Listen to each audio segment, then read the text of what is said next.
Good afternoon, everyone. My name is Elizabeth Gessel, and I'm the Director of Public Programs at Museum of the African Diaspora in San Francisco. MoAD is a contemporary art museum, and our exhibitions and programming inspire learning through the global lens of the African diaspora. I want to acknowledge the challenging circumstances that still remain, even as our spaces begin to open up and expand. MoAD stands in solidarity with Black Lives Matter in recognizing and condemning white supremacy and the ongoing systemic violence against Black people.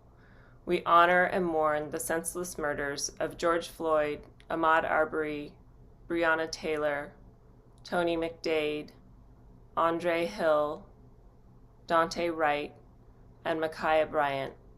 We grieve for so many others who have lost their lives at the hands of state-sanctioned violence, including those whose names we do not know. We want to acknowledge that MoAD's commitment to racial justice is ongoing, and as such, we will continue to say their names and hold space and honor these victims. As many of us are settlers, immigrants, or descendants of those forcefully brought to this continent, our institutions were founded upon exclusions and erasures of the indigenous peoples on whose land we are located. With deep respect, MoAD acknowledges that even in virtual space, we reside on unceded native lands and thank the Ramaytush and Chochenyo Ohlone peoples of the Bay Area who have stewarded this land throughout the generations and will continue to do so now and in the future. I welcome you this evening to the program series African Diaspora Film Club, occurring monthly with Cornelius Moore, who is the co-director of California Newsreel, the 53-year-old social issue nonprofit film distribution and production company. He is also an independent film curator specializing in works from and about the Black world. I want to thank Black Public Media for co-sponsoring the series, and Priority Africa Network and the Ethiopian Community and Cultural Center of Oakland for co-presenting today's program. In today's program, we will discuss the documentary Finding Sally, and we are thrilled to have joining us for the discussion the director and writer, Tamara Dawit. Tamara is an Ethiopian-Canadian producer and director. Her most recent film is the award-winning documentary Finding Sally, which premiered in 2020 at Hot Docs. She is currently producing the feature documentary Made in Ethiopia and 2 Ethiopian feature dramas. In addition to producing, Tamara works as an advisor in the screen sector on programming and policies to address equity and inclusion. In Canada, she's a founding board member of the Racial Equity Media Collective, and in Africa of Ethiopia Creates, and the East Africa Screen Collective. Tamara was a resident in Docs in Progress, the Logan Nonfiction Residency, and is an alumnus of Berlinale Talents, Durban Talents, Doha Producers Lab, Rotterdam Lab, Apostles, and Eve. We'll start the discussion today with Cornelius and Tamara, and we encourage everyone to participate by making comments and sharing reactions in the chat and submitting questions through the Q&A box. And finally, please take a moment to type where you're joining us from in the chat. We love finding the diaspora in our audience. So I'll turn it over to you, Cornelius and Tamara. Thank you, Elizabeth. And thank you and welcome, Tamara. And thank you for making your very powerful film. And we acknowledge that you're here with us on, and you're in Canada, and this is a holiday weekend, the Thanksgiving weekend. So thank you for coming on this holiday weekend. Really appreciate that. I did find your film really very, very powerful in presenting a really complex portrait of your family in Ethiopia. So there's the personal and the broader political issues.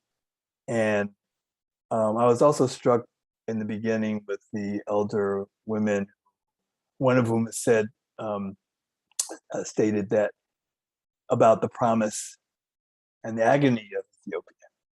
And the film, I think film kind of presents those kind of complexities and challenges. So I want to start by asking you, how did you come to make this film, and to choose this subject, and that over this 10-year journey of this remarkable story? So start with you. Welcome. Sure. Yeah. Yes, thank you so much for having me here today. I'm thrilled to be convening online to talk about Finding Sally. I do also want to acknowledge, as you mentioned, I'm joining from Canada. I'm in Ottawa, the nation's capital, and I do want to say that that is the unceded territory of the Anishinaabe Algonquin Nation. I think it's important to remember them, especially on this Thanksgiving weekend here in Canada, and their contributions to this region. How did I make a film? You know, I've always known about the revolution in Ethiopia. I knew about the Red Terror and the mass killings. I had read up about that, but I honestly had no idea that there was a connection to my family. And that is really finding out that my family was affected, that many of my family members were involved, and that there was this sort of trauma, emotional baggage from that period held within my family that no one had told me about until I was 30. That is really why I decided this is something that needs to be investigated. I need to understand what happened and why they're not talking about it. And then in doing that, I realized so many other families had the same issue. These memories were sort of swallowed and hidden. So it really was, as it's shown in the film, when I found out about Sally, I started to investigate her because I wanted to understand who she was and why I had never heard about her.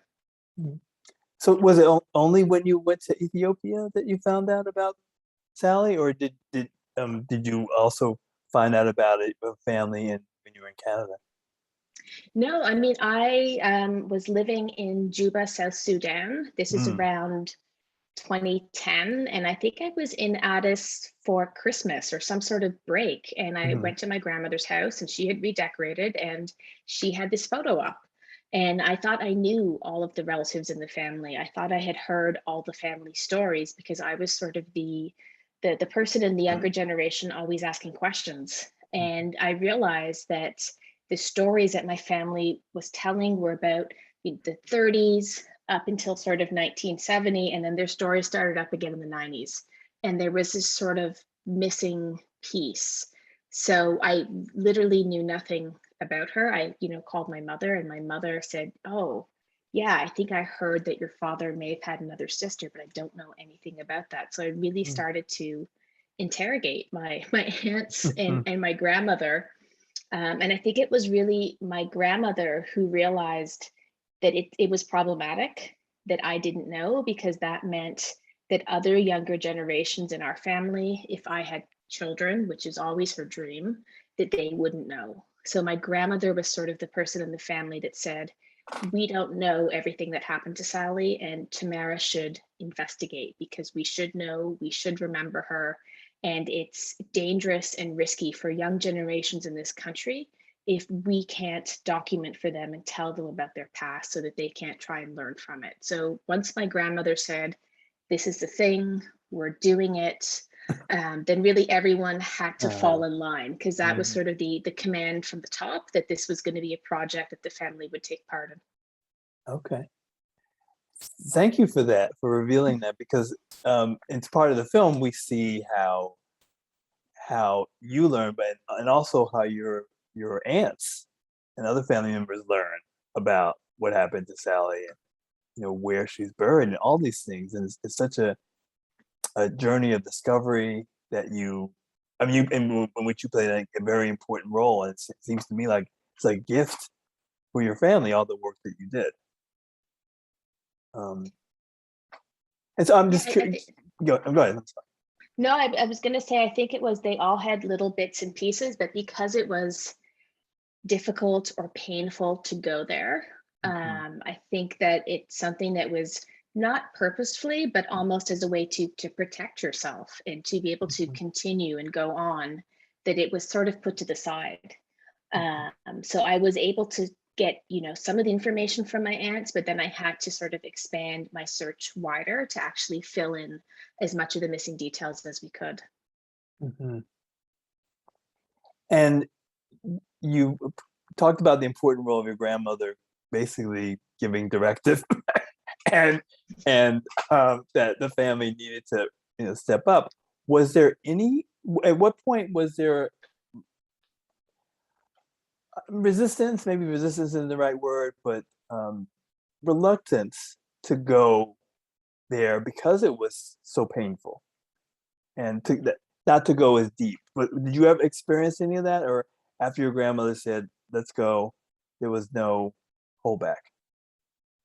I mean, I think for my aunts, my grandmother told them to participate, and they Mhm. understood that to be interviewed. Mhm. Some of them were more open to going around with me. So like my Aunt Kibra, as well as my Aunt Membri, spent a lot of time with me, and I found it helped them remember to go Mhm. with them into different parts of Addis where they had met Sally for a coffee, somewhere where they went out dancing. So there's tons of locations that we revisited Mhm. that couldn't be in the film, just because of length, or also sometimes we weren't able to film there, but they were willing to put in all of that work. Some of the other aunts were a little bit more reserved or hesitant to be filmed. So I think it's about working within everyone's comfort, because I think Mhm. this is the type of project as well, because it's emotionally difficult. It's traumatizing for some of the characters. There's Mhm. certainly many of Sally's friends who were quite happy to speak to me one-to-one, but would not have been comfortable being filmed, which is completely fine. And I also felt, a great duty of care, especially for the elderly characters, to make sure that we weren't going to go back and interview them time and time again and sort of subject them to having to relive their trauma. Mhm. And to make sure that when there was a day when we did an interview, that there was going to be support for them after we left and the next day, and then we could go back in and check on them, because as much as they wanted to tell their stories, it's difficult to revisit. Mhm. And there's one scene where one of your aunts goes to the house where she was threatened and basically tortured by the regime. And was that the first time that she got anywhere near that place? And because it was very raw. I mean, the emotions were right there.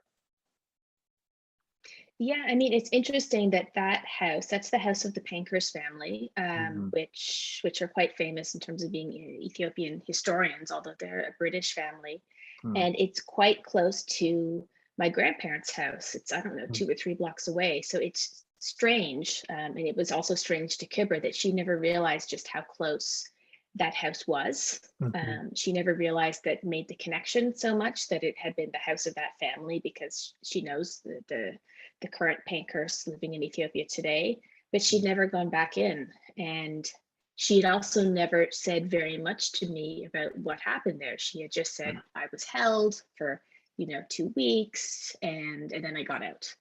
But it wasn't until we went back into the space that the being there and being in the space brought back all of those memories. As an audience member, I really felt that the emotion and the fear that what that situation was like for her, and it was very very real.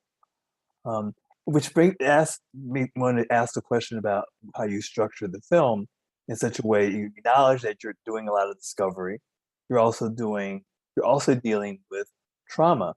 So how did all those things sort of factor into how you constructed the film and the editing? Yeah, well, I mean, the editing, I have to give that credit to the editor. She was a lot of the genius who took my ideas and was able to find a way that they made sense and built sort of as blocks. And I think the other challenge with editing was realizing that different audiences that will access the film will have different understanding or even information about that period in Ethiopia's history. So the film isn't just for an older generation in Ethiopia who were there and don't need all of those background facts, but there's a lot of younger Ethiopians who don't know anything about this period because, like my family, their family doesn't talk about it, or because it's not focused on in the curriculum. And then when we step back even further, there's, public television audiences in the US and in Canada and other countries. And, in Canada, the CBC was a financier of the film. So we always knew from the beginning that this film was going to have a sort of middle-aged white Canadian TV audience. So how do we make sure that they have the right sort of cookie trail to understand the history of the revolution and who the core characters were?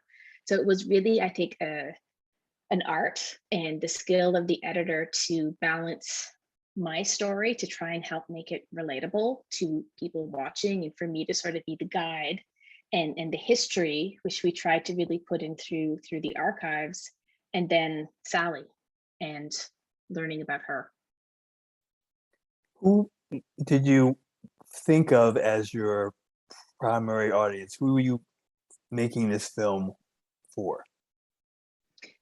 I'm happy you asked that question, because that was the fight, I think, throughout making the film, that the editor and I really understood that this is the first time in Canada there has been a feature film, never mind a feature documentary, made about the Ethiopian Canadian community, made about Ethiopia or anything to do with that by an Ethiopian. And because of that, I felt quite protective that my first audience, and the first audience I have to be responsible to and careful with and protect the film for is the Ethiopian and Eritrean audiences, whether they're back home in Eastern Africa or those in the diaspora. But it was always the battle between the notes from the broadcaster and their, expectation. We like to say that the Canadian television viewing audience is like a 55-year-old white guy in Canmore, Alberta, which is probably not at all the person who wants to watch Finding Sally, but that's the framework sometimes you have to think about. So I think it's a huge challenge, and I think it's a challenge for Black filmmakers, especially those of us trying to tell African stories, to fight between the audience that your broadcaster or distributor may have in mind and the audience you want to make the film for. Thank you for that, because I'm going to come back later to how people have received it in Canada and Ethiopia.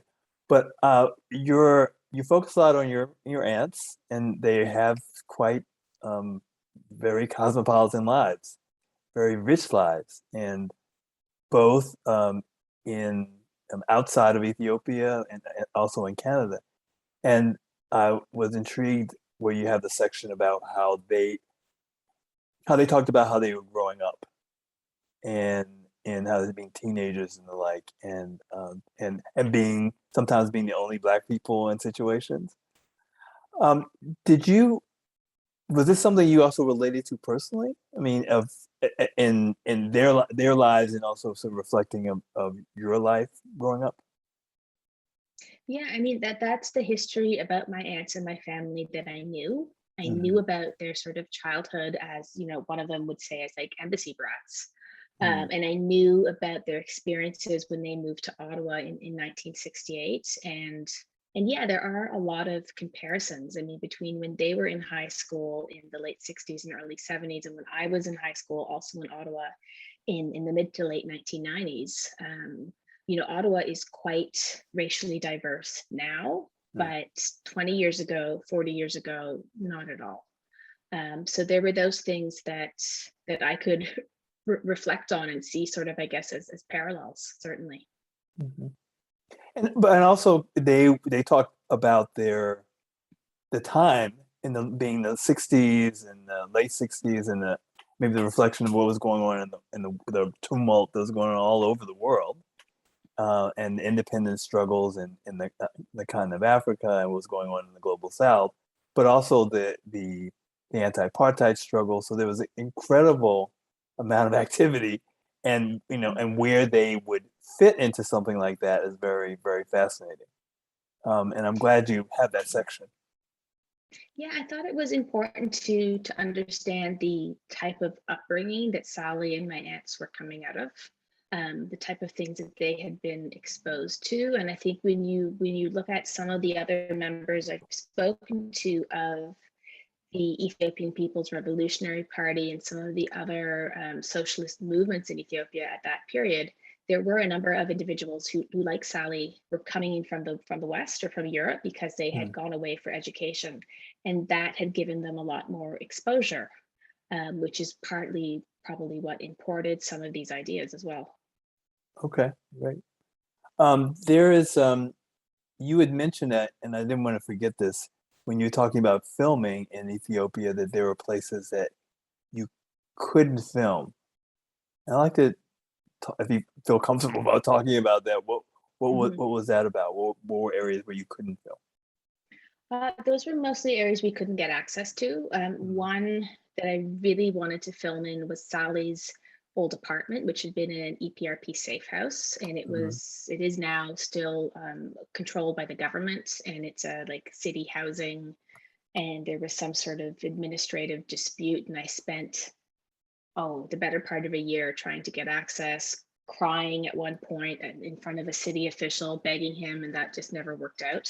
And then another location I got into with one of my aunts, which had been her house in 1975, and Sally and other EPRP members had been hiding there.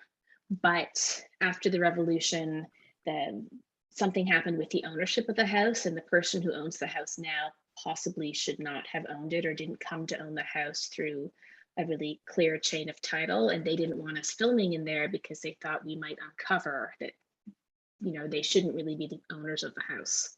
So those are, two small examples. And I think it's often administrative hurdles like that can prevent you from accessing some locations. And as far as administrative and I guess security or government related issues in Ethiopia, perhaps you can clue us in on what the general sense is of that period, and is there resistance to wanting to not wanting to unearth some of that history and about the past, but also reflection on sort of the revolt and kind of activity that's going on now and later times that the government or the officials would be reluctant to have someone making a film about that revolutionary period. Right. Well, I mean, regardless of what the topic is, it's not easy to make a film in Ethiopia. You have to really be determined because there's a lot of bureaucracy and red tape. Filmmakers like myself from the diaspora were really seen like journalists, and journalists aren't always viewed well. The government is suspicious about journalists.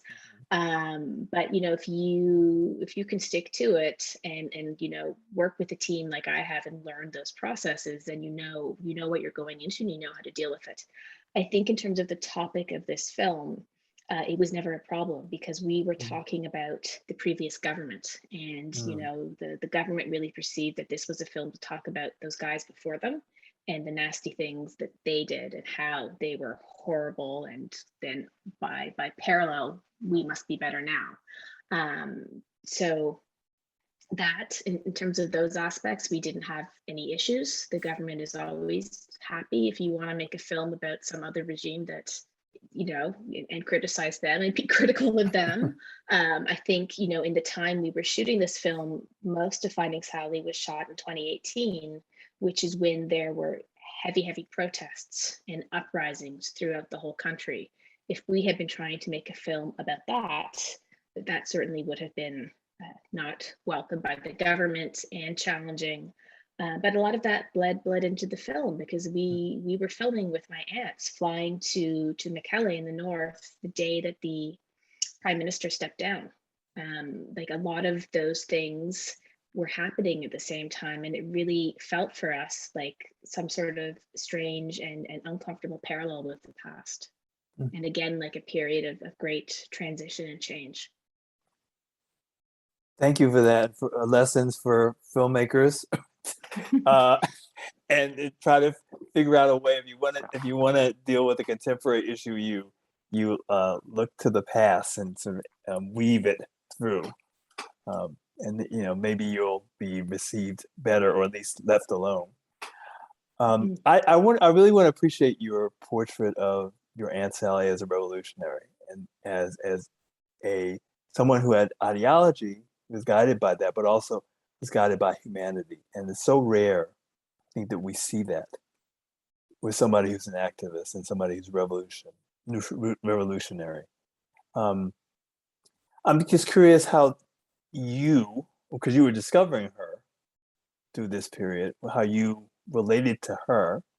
That's one part of my question. The other was how your family, maybe in hindsight, think of her activism, how they related that to you.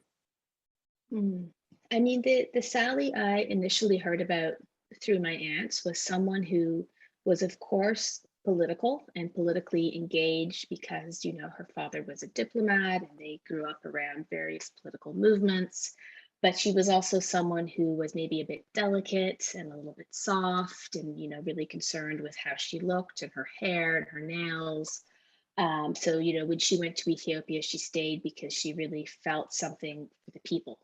She was a nurse, and it was sort of this like soft and sort of community oriented side of Sally, which of course is there. But I think it was really only through talking to Sally's mother-in-law, through talking to some of her comrades and people who were with her when she was on the underground in Addis and when she was in the north, that you realize that no, she was also militant. This is someone who was trained and carried a gun. And this is someone who was involved in military or, activities. This is not someone who was just, giving out Tylenol and putting bandages on people. Mm-hmm. So I think there's, the information my aunts didn't have access to, or perhaps things that made them uncomfortable. And I think now when I step away and look at the film, it's sort of like an artichoke or an onion that each aunt is sort of peeling a different layer, and they're telling us the Sally that they're comfortable with. And they're also telling us the history of themselves that they're comfortable now, 40 years to look back and remember. And I think it's because of those nuances that it can become more interesting, and that it's also quite different between each of the aunts. Mm-hmm.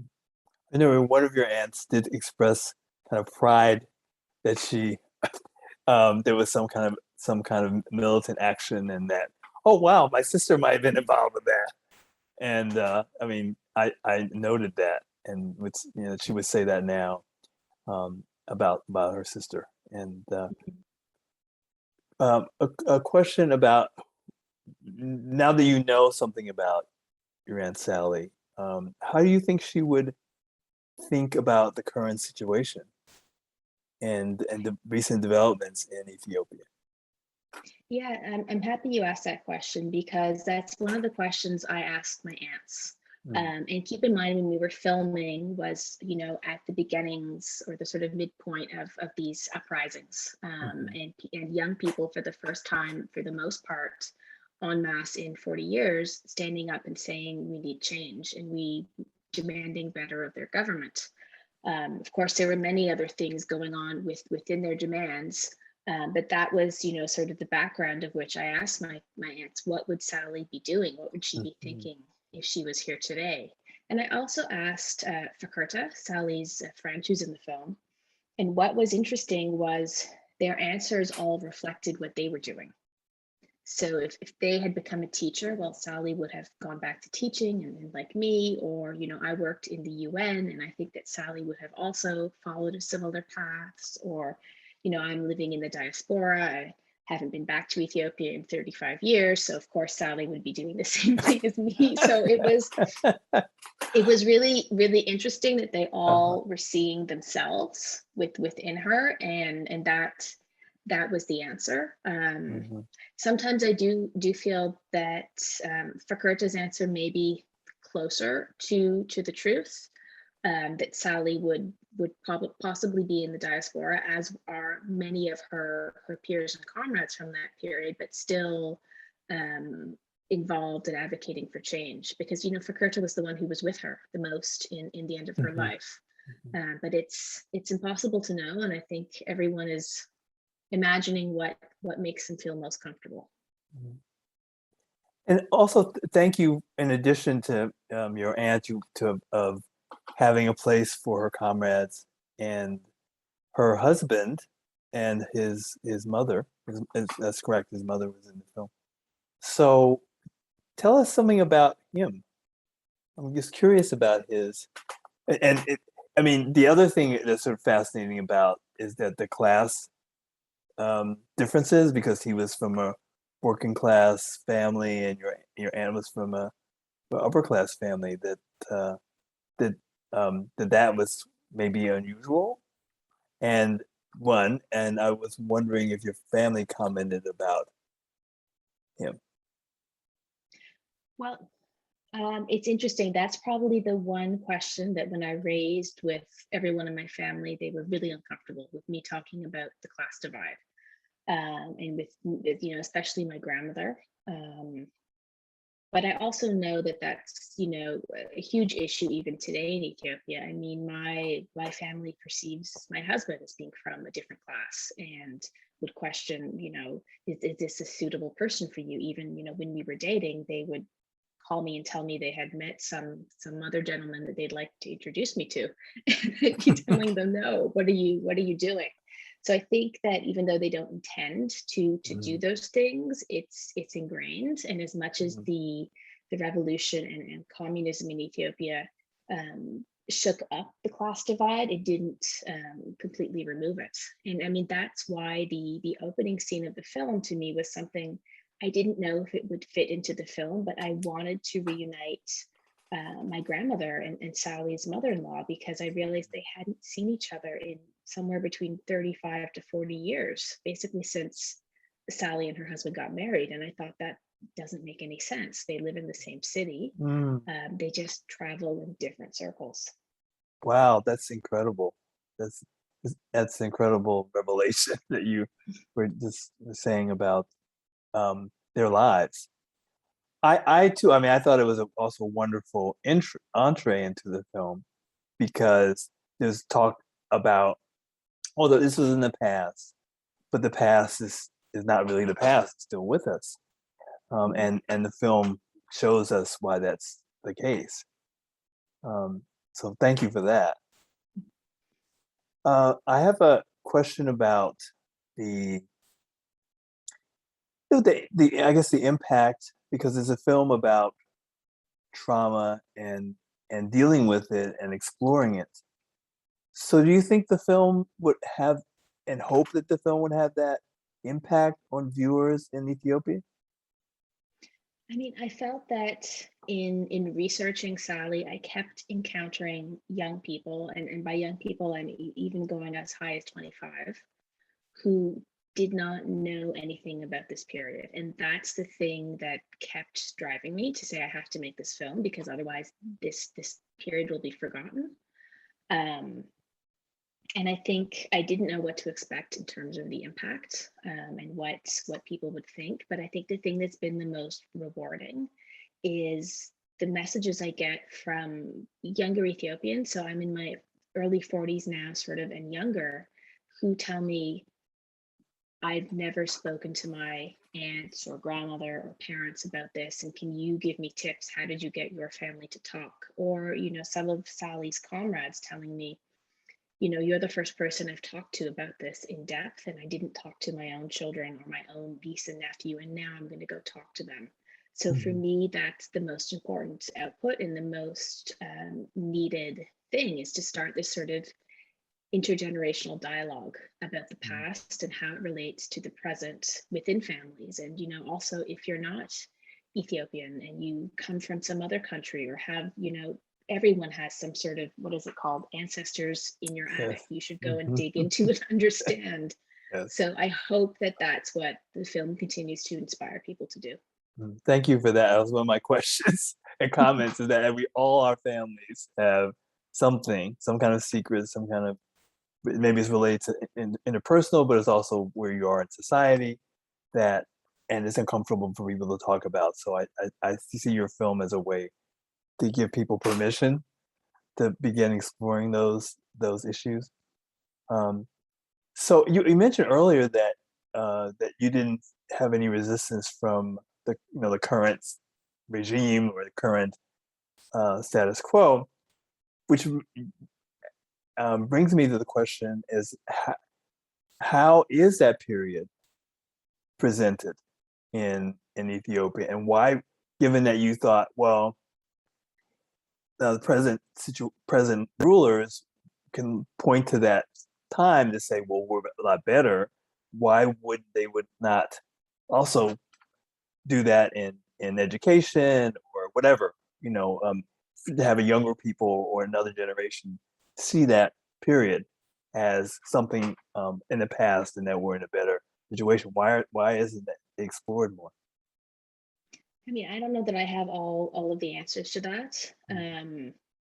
It is really bizarre to me that recent history really isn't taught in the school system. I went to the university, to the history department, and I started doing research for this film, and I thought I can get a master's student or a PhD student or someone who's doing their thesis on the revolution and the Red Terror.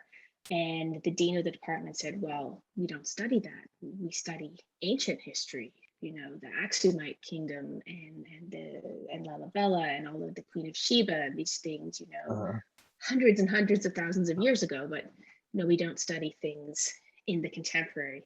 And I think it is because it's still too close and it's difficult. And there's certainly those who you can talk to if you're investigating the court cases that went on in the 1990s, and who was persecuted and who wasn't, and the connections you can find perhaps between people who avoided persecution and continued in the new government. So I think there's still a lot of secrets and difficulty to unpack. And because we haven't had a full reckoning, there's elements that are certainly uncomfortable. I think for me, it was easier to enter this past because I was doing it through the lens of my family. But also stepping back and saying, what happened to my family? Something like this happened to nearly every family or every household in the country. So this may be, just what happened to Sally, but there are so many Sallys out there. So in the credits, the Ethiopian Broadcasting Agency is mentioned, and did they support the film? And does that mean that it will be broadcast in Ethiopia? Yeah, so they are the broadcaster in Ethiopia. They supported the film. I mean, there is no real way to have financial support from a broadcaster, but we really did sort of a exchange that I was able to access their archives, what was accessible of their archives, because they're not in the best condition, and to put those archives into the film, and in exchange give them the broadcasting rights for the first window in Ethiopia. Okay, so has it been broadcast? Not yet. Not yet. The film is still going through festivals and other broadcast distribution, and then it will be coming into Ethiopia, hopefully not too far into the future. Okay. Well, I'm glad you mentioned archives. There was this fascinating scene where there's a woman and a man, guerrilla fighters, on a hill overlooking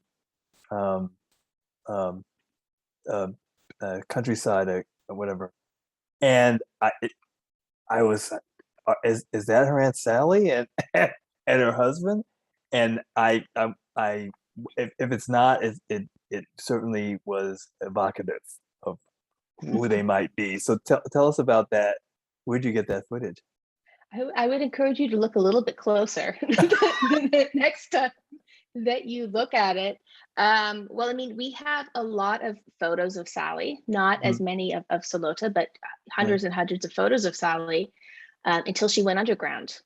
And then there were 2 or 3 photos of her from her last, 74 and 75 in Addis. So then the last half of the film, when she goes to Asimba, how did we put that in? So those are recreations, and that's actually me and an actor. It's from the back, isn't it? So I said, yeah, because I mean, we needed to cast someone who could look like Sally, had the same sort of physique, hair color, and we worked with casting agents, and it was quite impossible.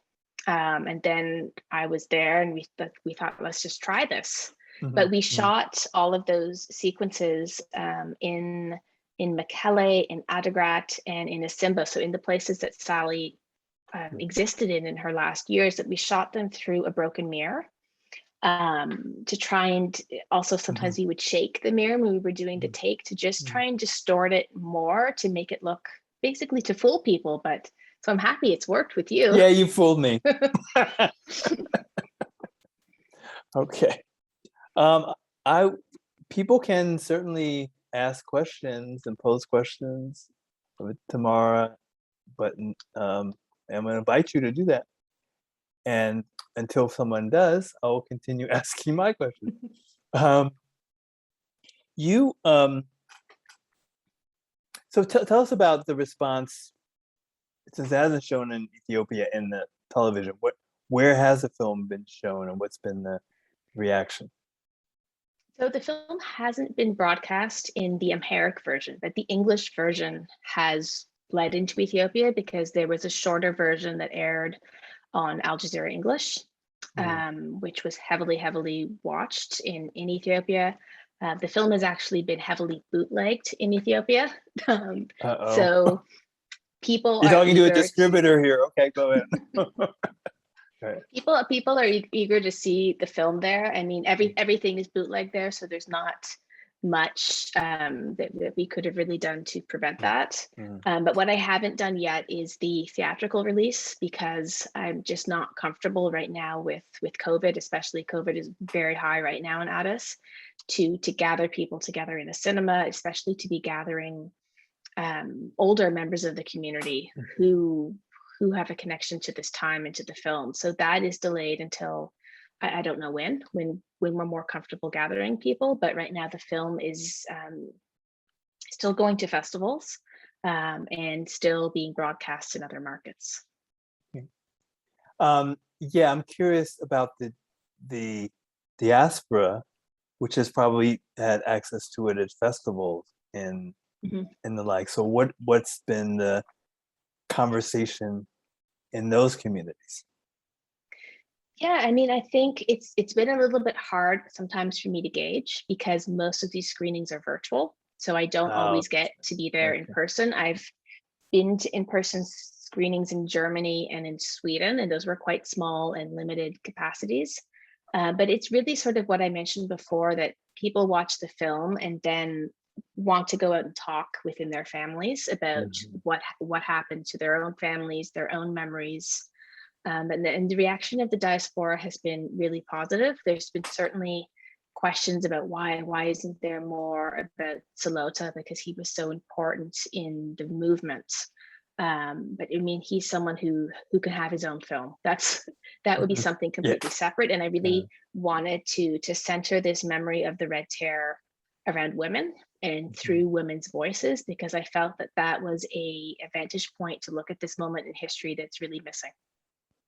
Well, thank you for raising that important point about the focus on women. And also thank you for bringing me back to reality. I was pre-COVID, I was still thinking of people going to festivals and being in audiences and having a Q&A with you. And that you missed that opportunity. But hopefully we'll get to that point where that's possible to happen. We did have a question from Bethlehem, who says, "Hello, great film, fellow Ethiopian here. So grateful you exist, and the story of your Aunt Sally shadows so many more like her at the time. My question is, do you think the fact that most Ethiopians don't know much of our political history after Emperor Haile Selassie adds to the collective confusion and trauma we are in now?" Thank you, Bethlehem. Yeah, I would completely agree, because there's a Ethiopian writer-director I'm working with, and he's done a few films, dramatic films on the Red Terror, and he's doing another one now set in that period. And one of the things he said to me quite early on in our collaboration was, the reason I have to make this film and why I return to make films about this period is because we're a country that's driving forward on the highway at full speed, and we're not looking in the rearview mirror. We don't have our headlights on in front of us, so we don't know where we've been, and we can't see where we're going. And I think that's why I'll always be someone to keep harping on the need to look back and to reflect on our history and to remember it and to unpack it and deal with all the things that maybe are difficult and uncomfortable, but if we don't remember what we've done in the past and the mistakes we've made and the successes, we just go forward blindly. And I think that's a huge element, not the only element, but a big part of what's happening now. There's another question, comment, actually from Elizabeth, that it took 10 years to make the film. And how long did it take you to follow the story of Sally and find the woman who was with her when Sally passed? This was such a moving part of the film, which I agree. Yeah, I think I found through, I mean, we knew that there would potentially be people in that area of the Simba Mountains who could remember her. And I think I went up there in 2017, which is when we found her and decided that this was really important to take the family up there and to spend time doing that filming. But I mean, I'm still learning more about Sally, you know, through conversations like this, through messages I get. I had a email and a phone conversation over the summer with one of Sally's old boyfriends from Ottawa, who was an American who was playing football for the Ottawa Rough Riders, and he didn't know what had happened to her until he saw the film on PBS or World Channel in the US, and then tracked me down through the internet. So I was able to hear more about Sally and from his memories. So it's always, I think, growing. It's like a snowball that keeps going forward. But yeah, I mean, it took me 10 years. I tried to make the film around, I think, 2013. I first started trying to finance it in Canada. And then just very quickly realized that the system of financing films here was set up with broadcasters and government film institutions that wanted to work with white producers who they knew. So then that started the whole process of having to go out and find a white producer that I thought I could feel comfortable to work with, but that means you lose the ownership of the film. And it's good that finally I got to make the film, but it was not in the most, shall we say, perhaps equitable circumstances. And certainly part of the, you know, what I'm trying to do now through my work on the side outside of filmmaking to make sure that the next Black person in Canada doesn't spend 10 years making a feature documentary, and that at the end of it, they own the IP of their film, because I think right now IP is the most important asset we have as content creators. IP, for those people who don't know what that is? The intellectual property. Okay. So tell us more about your work in the film industry with diversity, equity, and inclusion. Sure. I mean, I've been someone who came into filmmaking after having a career in international development in the music industry, and always working on things, you know, to do with anti-racism and social justice and human rights, even within those other fields. So it was really, you know, and maybe in this way, I'm a little bit like Sally, that I was, or some of my other aunts, like an activist, that if something is wrong to me or unfair, I'll speak out. And I was doing a lot of that through trying to make Finding Sally and trying to make other films that then attracted me. As sometimes, you know, when you get angry, you find other angry people and then you can start to work together. And that's really what happened in terms of the equity focused boards that I sit on, both in Canada and in East Africa. Sort of other angry people who wanted to make change got together and started to focus on those things. And a lot of, I mean, what we do in Canada is focused around the collection of race-based data in the screen sector, because a lot of the screen sector in Canada is financed by the government. And that means it's public money, and the government should be accountable to make sure that, you know, the content they're funding looks like the population of the country. And a lot of the work that I do in East Africa is around narrative sovereignty and making sure that African institutions and African filmmakers are the ones who are in control of the screen sector, the programs, and the content. So sometimes a little bit different hats between the two continents, but a lot of the same messaging and work. And very important work. So thank you for doing that. You know about the U.S. landscape for filmmaking and for people of color, and I'd be curious, and I think maybe our audience would be curious in comparison of the two Um, societies. yeah, I mean, I work with some American filmmakers as a producer. And I found in the US, there's many similarities and many differences. In the US, there's a lot of funds targeted towards BIPOC or Asian or Black or whichever the community is of the specific funder. Sometimes they tend to be not that much money. So there's a messaging similar to what there is in Canada, that if you're one of those people, you can make a film, but we're not going to give you as much as we would give to the white institutions or the white producers. And then the other thing I found that's quite similar between the two countries, but it seems to me lately a little bit worse in the US, is the idea that in the last year and a half, suddenly there's money for these communities to tell their stories, but you have to tell a story about your community in contemporary America. You can't tell a story about your community in South America or something that's happening in the Caribbean, or certainly not anything in African history. So it is still a narrowing of the point of view and the types of stories that we're told as racialized filmmakers that we can make. And I know that's certainly an issue that many Black filmmakers face in Canada. You can make a story about some discrimination or something that happened recently in Toronto or Montreal, and maybe you can tell something about African Canadian history and slavery in Canada, but you can't tell us any happy and joyful stories. And you certainly can't tell us any stories that take place somewhere on the continent. So I think, as much as we go forward, it's about fine tuning and also looking at who are the decision makers in the room who are deciding what these frameworks are that our stories should be told within.